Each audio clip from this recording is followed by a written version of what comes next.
morning news on YourIowa.com is brought to you by the Commission on U.S. Territories, striving for equal representation around the globe, and by Keep Iowa First, committed to keeping the Iowa caucuses the first in the nation contest in selecting the presidency of the United States. And now, here's your host, Brent Roski.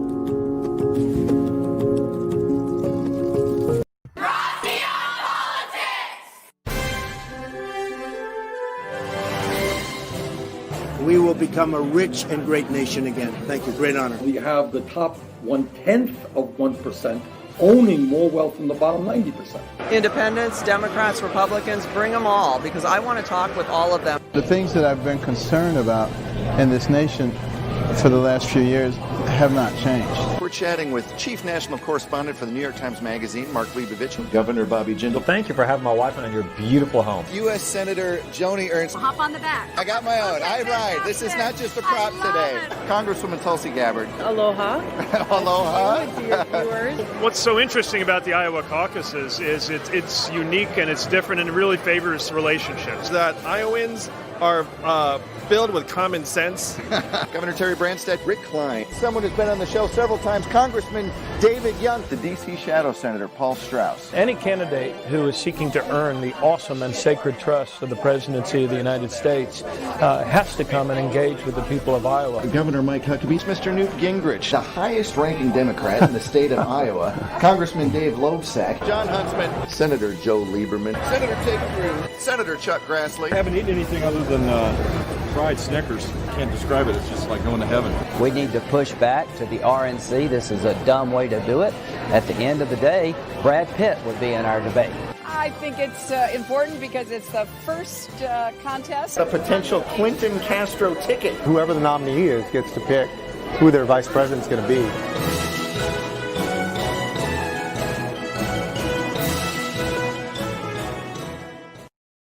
You know, folks, I love that intro. I couldn't resist playing it again this morning. It's amazing. 6 years of doing politics here in Iowa, and some faces in there that, you know, every time I forget about all those different times sat down with folks. But what a night in American politics. If you were like me, you were up way too late. Following these results out of Georgia, you're looking at footage right now from Atlanta. That's the Georgia Capitol right there. And in just a little bit, D.C. Shadow Senator Paul Strauss is going to join us because today's a huge day in American politics. I mean, I've got the tie on, for goodness sakes. Senator Strauss is going to join us from Washington, D.C. live. He is woken up early along with you and I, so thank you for joining us. But we're going to talk about what's happened in Georgia. Now, the results there are truly unbelievable.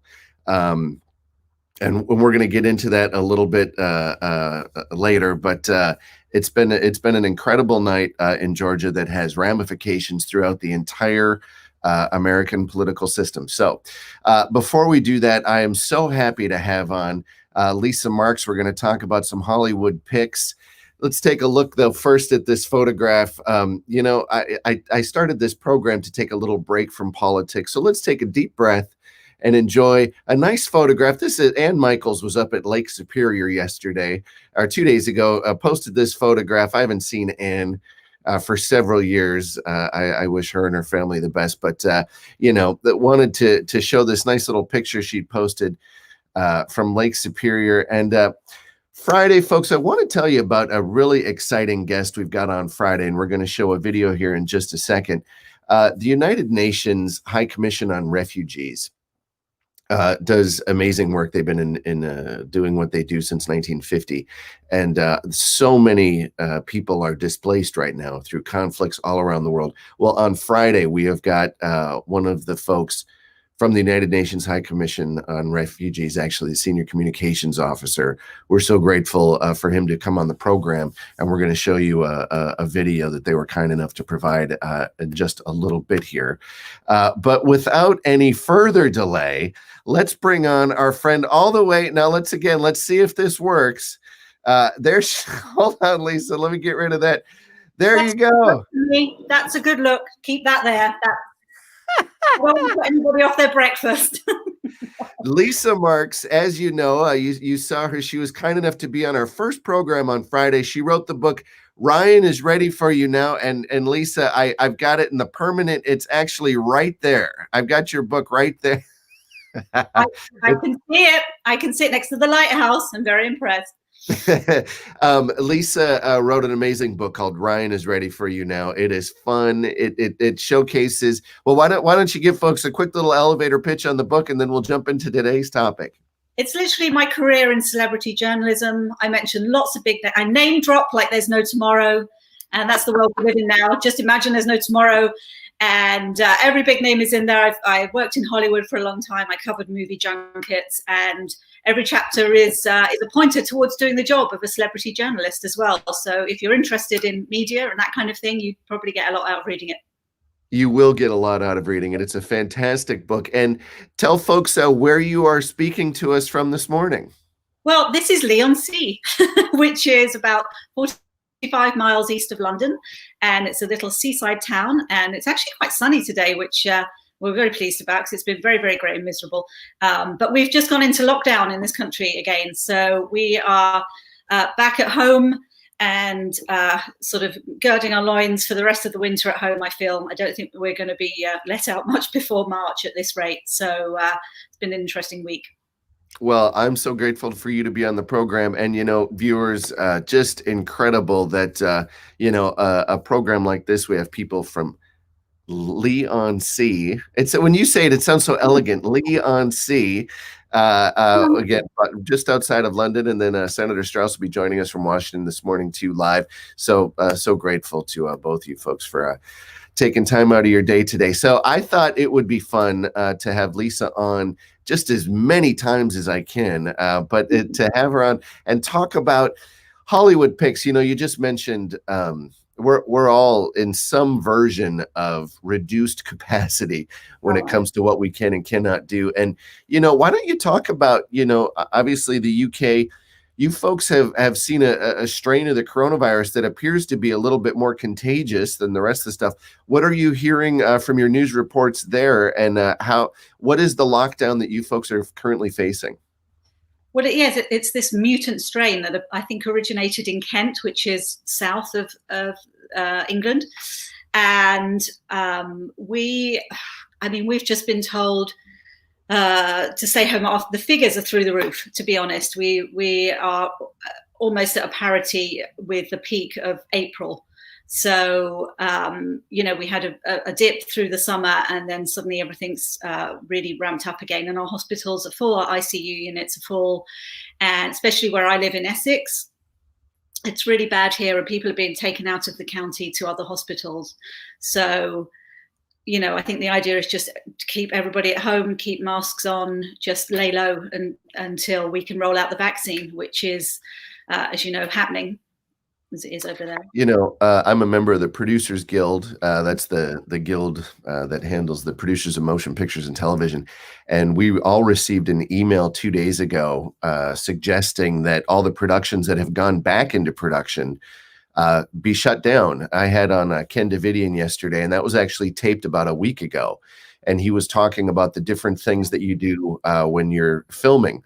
A good friend of mine was acting in a movie with Allison Janney just 5 days ago, and they were handing out masks between shots and all that sort of thing. But at the end of the day, Producers Guild, and I think the other guilds as well, but I know Producers Guild has said, if you're filming right now, take a break, because Los Angeles, I don't know if you know this, they just peaked out. There is no more ICU beds in Los Angeles. And the tragic news out of LA right now is they've instructed the ambulance drivers, if you go to a home and they're not, and normally they would bring them into the emergency room and continue resuscitation, et cetera. But they're saying there's nowhere to bring them right now. They've put beds in chapels and all that. So we're all at home. We're all doing the best we can to mitigate risk. So while we're here, let's try to put on a happy smiley face. And so we all, if we're watching this program, viewers have access to the internet, so we're streaming things. So what are you watching, Lisa? What should folks be on the lookout for? Oh my goodness. Well, my absolute favorite thing of the season, without a doubt, was The Mandalorian. because I'm such a huge Star Wars nerd. So I'm going to go straight in with that because we absolutely have to talk about it, or at least mention it, which is on Disney Plus. So, and it's, probably for me, the best story to come out of the Star Wars universe since the first 3 movies, the original trilogy. I think it's so perfectly pitched. And it's such a great story. And they've just, where they were streaming season 2, the finale was the 18th of December. So I'm going to not really talk about anything because there are so many amazing, mind-blowing spoilers. If you're a Star Wars fan, actually, I don't know if you call yourself a Star Wars fan if you haven't watched it yet. So that's debatable. But that stars Pedro Pascal, who was in Narcos as the Mandalorian, the bounty hunter, and surrounded by these amazing kick-ass women. I mean, it's just great. And this cute little baby Yoda, the child. So here, okay, I was raised on the Star Wars films. The first film memory I have really is being at the first Star Wars. We went and saw it at this theater in St. Cloud, Minnesota, and the big 20th Century Fox logo comes up, and I remember that very specifically. I have not seen The Mandalorian yet, and here's why. So there are so many streaming platforms right now: Disney Plus, Hulu, Amazon, Netflix. I mean, what do you think? So, I don't know if I'm exactly a Star Wars purist, but that transition to seeing these movies on the big screen and now saying, okay, this is a streaming series. How do you get that same sense of epic scope when you're watching that? Did that diminish your enjoyment of it at all? In absolutely no way. In fact, I had a conversation with a friend who just watched the finale of season 2, and we both just agreed that we felt like we were sort of 12 years old again. I mean, it was pure in the way the story was told, and Jon Favreau is behind it. Dave Filoni, got some amazing directors, including Bryce Dallas Howard. And, these are people who clearly love the Star Wars universe and the original movies. And they know what they're doing. And it was thrilling. And I know exactly what you mean. The only thing that would have been nice was maybe to have had a shared experience in the cinema with other people watching it. But even so, I was transported back to my childhood, and that was a long time ago now, Brent. So I was very grateful that I could even remember what it felt like to be 12 years old. So there you go. That's the power of the Force. And also, I mean, obviously, as a movie and film producer, I know that when you are acting and putting forth a movie, it's a different pitch as opposed to putting forth a television series. So how many episodes are there in each season, and does it really keep, to give a theatrical level experience on a series basis, that sounds incredibly impossible. Yeah, I think there's 8 in both. Pretty sure the last episode was episode 16. I don't know. It's just the detail is there, and it's very easy to get lost in that world. And, I've watched a lot of the other Star Wars, the movies or spin-offs. And for some reason, this just has all the right ingredients. It's very true to the original spirit of the first movie, or the first 3 movies, really. But they pace it well. It plays out nicely. And, by the end, you're really invested in the characters, obviously. And, as you can see, I'm just clearly drinking the Kool-Aid here. So on Netflix right now, they've got this wrap-up film for the year. It's called Death to 2000. I think you'd seen that one as well. What are your thoughts on that one? Well, it's funny, isn't it? I was thinking about it this morning, and as much as it's 2020, which Death to 2020 was written by Charlie Brooker, who did Black Mirror, along with Annabelle Jones, who he works with. So they're the creators, and we know how brilliant they are. And what a difficult year to try to satirize. I mean, almost an impossible task. And they did a really good job, I think. And another amazing cast, really. Lisa Kudrow, Hugh Grant, Leslie Jones, Samuel L. Jackson, who else? There was Tracy Ullman as well. That's who I wanted to. Tracy Ullman played the Queen, sure. Yeah. I absolutely love Tracy Ullman. But very difficult to satirize. Lisa Kudrow was actually a brilliant hybrid of a sort of Kellyanne Conway, Sarah Huckabee Sanders sort of Trump spokesman. She just absolutely was perfect. I think her name was Janetta in it, which I quite enjoyed, the name Janetta. I've never heard that before. But very difficult to satirize a year that was incredibly, well, you know, almost the world's almost folding in on itself. And I just think if you haven't seen it, see it quickly, because what are we into now? The seventh day of 2021. I already feel like I've lived a year this year already. So, you know, just watch it quickly. I don't know what your thoughts were. I know you enjoyed it. Well, I did like it. I thought Samuel L. Jackson at the beginning really set an interesting tone for it. And then, well, there's Hugh Grant and playing a historian and all this. But I'll tell you what, about halfway through, about 3/4 of the way through, you know, there's only you mentioned satire. It can only go so far into lampooning things that right now I feel are so far off the map that it's almost like it wasn't funny out loud anymore. It was just shining a spotlight on how outrageous. So my wife Dana and I kind of felt the same, that we were really enjoying it at the beginning, but by the end we're like, okay, let's watch something a little less over the top right now. So, but definitely I give them kudos for even giving it a shot, because it was an incredibly difficult thing to even attempt. In a way, a thankless task, but it was definitely laugh out loud in a few moments, and just really, really interesting to see all the people they managed to bring together for the production. So, and it's always worth watching what Charlie Brooker does. He's got an interesting eye, I feel. Well, Lisa Marks, what a pleasure to have you all the way from outside of London. We're so grateful. And again, folks, if you haven't bought her book, I've bought her book. It's right there on the shelf. Ryan is ready for you now. It's fantastic. It's a big old, you could use it as a doorstop, but you're going to love reading it too. It's like, you know, you ever buy a book and it's really small and tiny. You're like, I don't know. This one is chock full of great stories. If you just want to be lightly entertained, or you want to learn about the hardcore ins and outs of journalism and how she's, you know, created an incredible career, buy the book. Lisa, thank you so much, and we'll hope to see you soon again on the program. That'll be lovely. Thanks, Brent. You bet. Now, folks, we're going to come right back with D.C. Shadow Senator Paul Strauss. Before that, we're going to show you a piece from the United Nations High Commission on Refugees. Let's take a look. When the crisis raised, all my dreams has been destroyed. Yo nunca pensé salir de mi país. Ile yote ilituogopesha sana, na mpaka hivi tulikimbilia mikono wazi.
Folks, welcome. Senator Paul Strauss, how are you doing this morning, sir? Well, we're excited. We got some encouraging news out of Georgia. A lot of it's not final yet, but we're looking forward to welcoming some new senators here to Washington, D.C. And of course, today we have some history in the making, as Congress is going to certify the results of the election. Normally, that is a pro forma, pretty boring session where they just read a mathematical tally, but we're hearing that that's going to get a little bit more complicated today. Yeah, it's interesting. Now look at this, folks. Now this is Dave Weigel. He tweeted this last night, and I think this really captures the mood of not only journalists but folks following this. He goes, "Hard to describe tomorrow without it sounding impossible. 13 or more Senate Republicans protesting election results." He's calling it a Trump obsession that helped cost them the majority. Now there was a little bit of fireworks last night. I was watching ABC streaming news, and they had former Governor Chris Christie on, and they were talking about did Trump's behavior affect this outcome in Georgia? Now, what are we talking about, folks? Let's take a look. As it stands right now, this is Associated Press here in Georgia. Associated Press and many other outlets have called the election between Raphael Warnock and Senate Republican Kelly Loeffler. They've called it for Raphael Warnock. Now, this was just a little bit ago, 98% reporting, 50% to 49.4. I mean, it's still an incredibly close race, but they have called it for Raphael Warnock. And let's look at the other race that's going on right now. Georgia, John Ossoff, and I mean, folks, honestly, this guy has got a fairly light resume. I mean, he's a documentary filmmaker. He was an intern for Representative John Lewis. But, other than that, not a lot going on John Ossoff's background as far as, being a U.S. Senator. He would be the youngest U.S. Senator elected since Joe Biden, which I think is really interesting at just 33 years old. But right now, that race is still too close to call. Now, we've heard some different reports here that they're going to be accepting absentee ballots until Friday. So that could change this, because you look at this count difference, it is incredibly close. But they're saying that the polling has still left to report. It looks like Ossoff will be pulling it out. Senator Strauss, what are you hearing about this Ossoff race? Well, it is close, and it's going to come down to votes that have not yet been counted, which is why the decision desks can't predict it with the same degree of certainty that they have in the Warnock race. David Perdue was, in fact, elected by the voters of Georgia to serve in the United States Senate. Kelly Loeffler wasn't. So there's a little bit of a difference in the profiles between these two folks. John Ossoff has really impressed a lot of people recently, particularly with some stellar debate performances where he just wiped the floor with Perdue, so much that Perdue was afraid to even debate him again. And so the other thing is, everybody saw through the transparency of the stimulus checks. You can't be, for example, extending stimulus benefits and raising the benefits to $2,000 and for Mitch McConnell as the majority leader. So voters of Georgia, I think, saw through the lies that they were being told on what was happening. It's a close race. We will see what happens. Obviously, as excited as we are to pick up 49 seats, the magic number is going to be 50, because in the Senate, the vice president, presiding officer, can break a tie, and that would effectively give Democrats controls of committees and so forth. What it would not do, at least under the present Senate rules, is give them legislative control, because you need 60 votes to pass any type of legislation. Taking a look at filibuster reform is something that people have talked about, but at a minimum, a 51 vote majority will be important to determining the agenda, determining the work of the committees.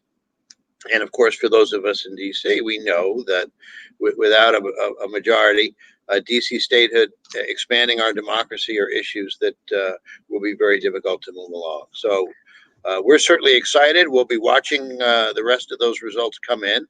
Another interesting thing is that Loeffler was a temporary senator. Her term expires immediately when Mr. Warnock is able to be sworn in. And so if we have close votes coming forward, he may be seated possibly sooner. It's hard to say, but these are encouraging results. We're excited in Washington about that. There's a lot going on today that makes us unhappy, but this is certainly welcome news. You talked about the $2,000 checks, and I've had several conversations here in Iowa with politicos saying that might have been it, that it seemed like such a stark battle. Usually a lot of these things that happen in Washington are so murky, but this idea of the Democrat House passing $2,000 checks and then McConnell not even bringing it up for a vote. It seems to me like that might have been the last nudge to put this election over the top in Georgia. What do you think? Well, sure, because people understand that they're suffering right now. We have the worst economy that we've had. We're basically in the equivalent of another depression. People need that relief. So first, you take the insensitivity that Senate leadership showed in delaying even consideration of any amount. You had President Trump even calling for expanded benefits, and you have Republicans blocking it. And so it's one thing for Perdue or Loeffler to say that they support it, but when they're supporting the leadership that's stopping money that Americans need from coming to their homes, it's pretty clear. The average voter may not understand the implications of the Defense Authorizations Act or reconciliation or an omnibus appropriations bill, but they understand that the numbers on a check that's coming to their house. And absolutely, this played a huge role. So with it appears that the Democrats could take both seats here if John Ossoff continues this. Again, we're looking at counties that, historically speaking, you've got mostly Democrat votes coming out of there that still left to be counted, and he is in the lead right now. Let's pull up the numbers where we're at. So he's 49.8 to 50.2 are the numbers, and you can see there. I mean, we are talking about just less than a 2,000 votes here.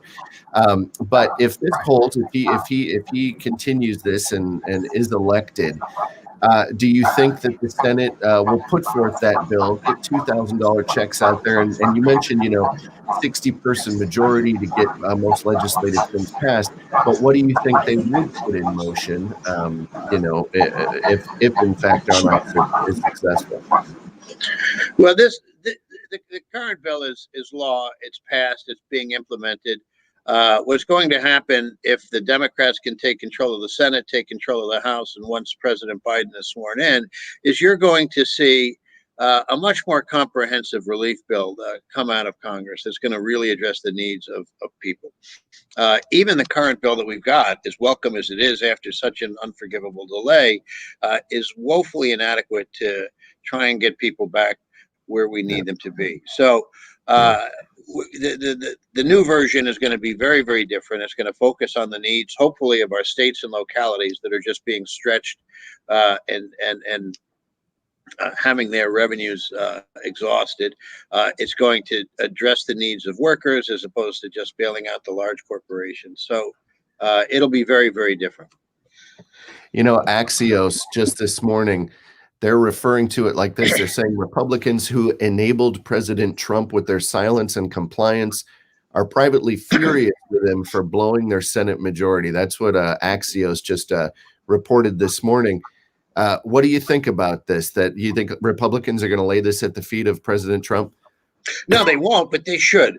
Donald Trump cares about Donald Trump and Donald Trump only. He doesn't care about the future of the Republican Party. He's not in any way allegiant to the conservative principles. He follows the ideology of what's best for Donald Trump, and has been focused in the last weeks of his presidency only on trying to overturn the results of this election. Hopefully this will be the last serious attempt at that today. But they have done it for themselves. Lots of principled Republicans, not enough, but lots of them. Mitt Romney, for example, have stood up. Liz Cheney in the House to support our democracy, to support the peaceful transition of powers. American institutions, American values that are more important than any party, that are vital to our democratic way of life. And Donald Trump is threatening that. A few Republicans are letting him do that. And we'll see exactly how shameful the display is going to be, which should be a routine 2-hour session.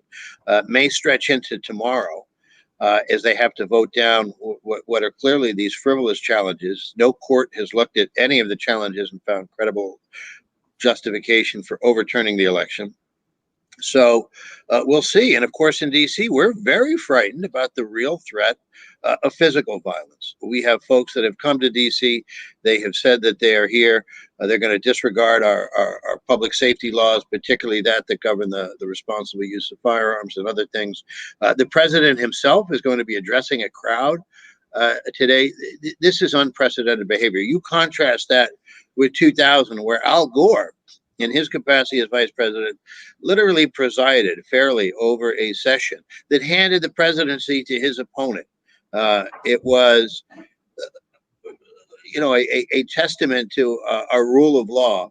And you contrast that with what we're expecting today, which is Republicans, senators for the first time objecting to certification. Yeah, members of my party, the Democrats in the House, have done that a few times before, but no senator has ever gone along with it because they understand that their role institutionally in our government has to be different. And this is just yet another erosion of credibility for the United States Senate. It is an institution that justifiably has earned the ire of the American people. It is becoming fundamentally undemocratic. Think about this statistic for a minute. Right now in the United States Senate, and this is not party control, this is just simple math, 51 senators represent only 18% of the population. If you add up the population of the 26 smaller states, and some of those are blue states, some of those are red states, but if you add up the states that send a statistical majority of the senators, they amount only to 18% of the population. And that's what controls a majority of Senate seats. The Senate has become too out of step with the needs of the American people. These two seats today can hopefully begin to correct it on the path that is off. But today, I think you're going to see a low point in Senate history.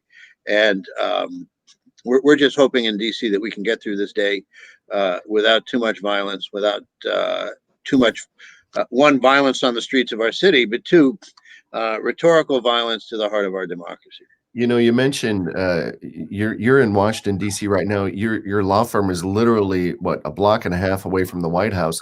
And you folks have actually taken some steps. I believe you actually closed the office. What is it like there in D.C.? It is tense. One, the mayor has asked people to stay home if you can. Downtown has essentially been closed off. Businesses have been forced to close. I do own. You're correct. I own a business. It's on 16th Street, just north of a street we've renamed Black Lives Matter Plaza. My other office on Pennsylvania Avenue, you can't even get to because it's right across from Freedom Plaza, which has been the site of all of these demonstrations. Look, this is a First Amendment activity. People have a right to come to the Capitol and demonstrate. We welcome that. We celebrate that. But these folks have come and they are indicating that they don't intend to follow our laws. They have been violent. They have been burning banners. The leader of a group, the Proud Boys, which is essentially a white supremacist hate group, had been arrested because they stormed an African-American church and set fire to parts of the church and things that were attached to the church. He has been arrested, but these are not peaceful demonstrations. And so we welcome all peaceful demonstrations of all viewpoints consistent with the First Amendment.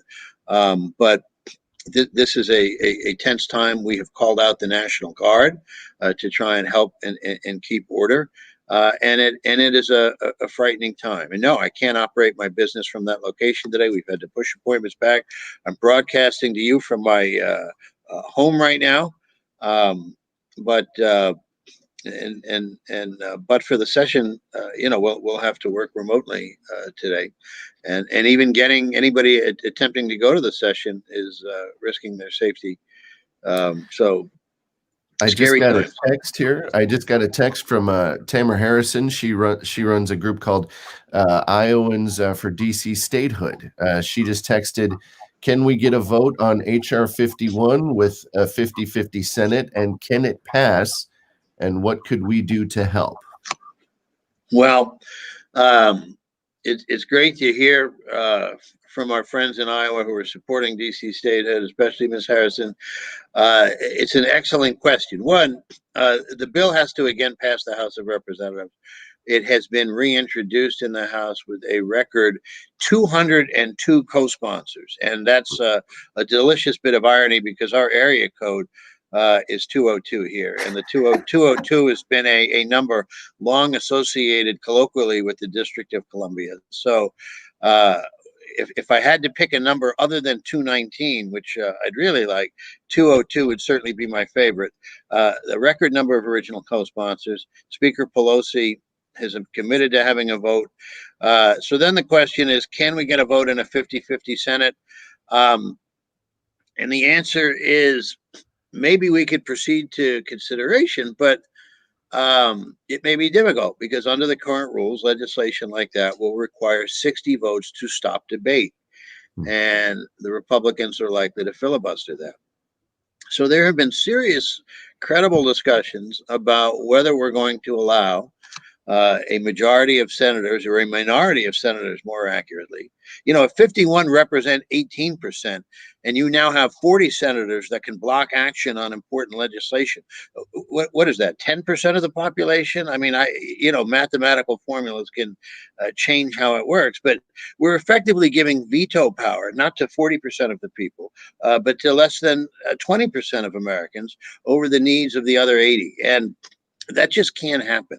We have too many great problems that need the attention of our government, and we can't just put the government on hold. And so reforming the filibuster, an institution that really belongs in the last centuries of our history, it has to be something on the agenda. So I fear not, and that's unfortunate, because when the majority of people speak in a democracy, that should be the principles that guide us and govern us. And that's not the reality that we have right now. Well, again, a fascinating night, and will be a fascinating day in American politics, one for the history books. Again, you're looking at footage of Georgia right here.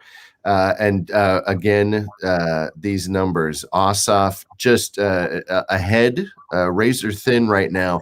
But we're being told that that lead is going to increase, and some people are saying it's definitely leaning toward his race. Again, that would result in a 50-50 split in the United States Senate, and of course, the presiding person of the Senate is the vice president, which will be a Democrat, which can only vote if there's a tie vote. Again, Reverend Warnock, Pastor Warnock, has been the victor in his race out of Georgia.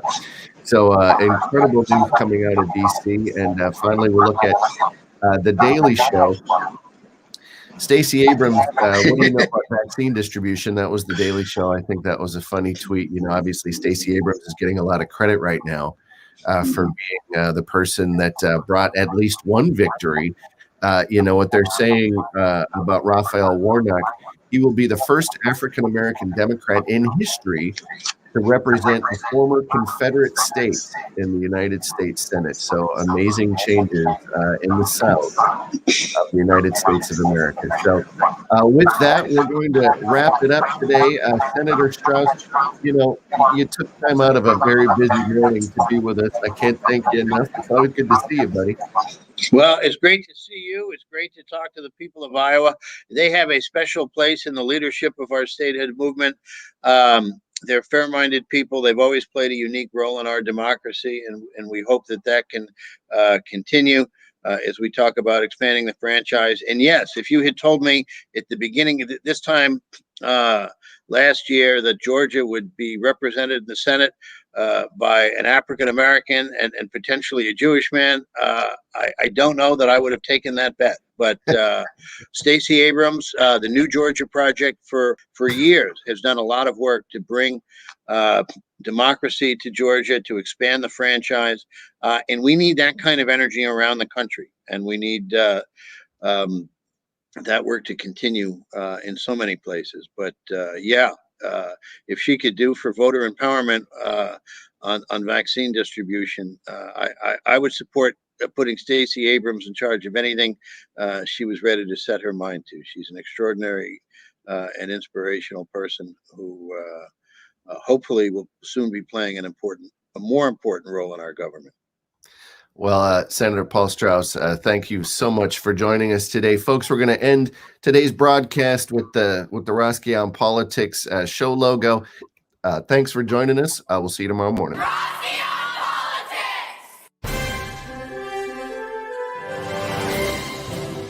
We will become a rich and great nation again. Thank you. Great honor. We have the top 1/10 of 1% owning more wealth than the bottom 90%. Independents, Democrats, Republicans, bring them all because I want to talk with all of them. The things that I've been concerned about in this nation for the last few years have not changed. We're chatting with Chief National Correspondent for the New York Times Magazine, Mark Leibovich, Governor Bobby Jindal. Thank you for having my wife on your beautiful home. U.S. Senator Joni Ernst. Hop on the back. I got my own. I ride. This is not just a prop today. Congresswoman Tulsi Gabbard. Aloha. Aloha. To your viewers. What's so interesting about the Iowa caucuses is it's unique and it's different and it really favors relationships. That Iowans are filled with common sense. Governor Terry Branstad, Rick Klein, someone who's been on the show several times, Congressman David Young, the D.C. Shadow Senator Paul Strauss. Any candidate who is seeking to earn the awesome and sacred trust of the presidency of the United States has to come and engage with the people of Iowa. Governor Mike Huckabee, Mr. Newt Gingrich, the highest-ranking Democrat in the state of Iowa, Congressman Dave Loebsack, John Huntsman, Senator Joe Lieberman, Senator Ted Cruz, Senator Chuck Grassley. I haven't eaten anything other than fried Snickers. Can't describe it. It's just like going to heaven. We need to push back to the RNC. This is a dumb way to do it. At the end of the day, Brad Pitt would be in our debate. I think it's important because it's the first contest. A potential Clinton Castro ticket. Whoever the nominee is gets to pick who their vice president's going to be.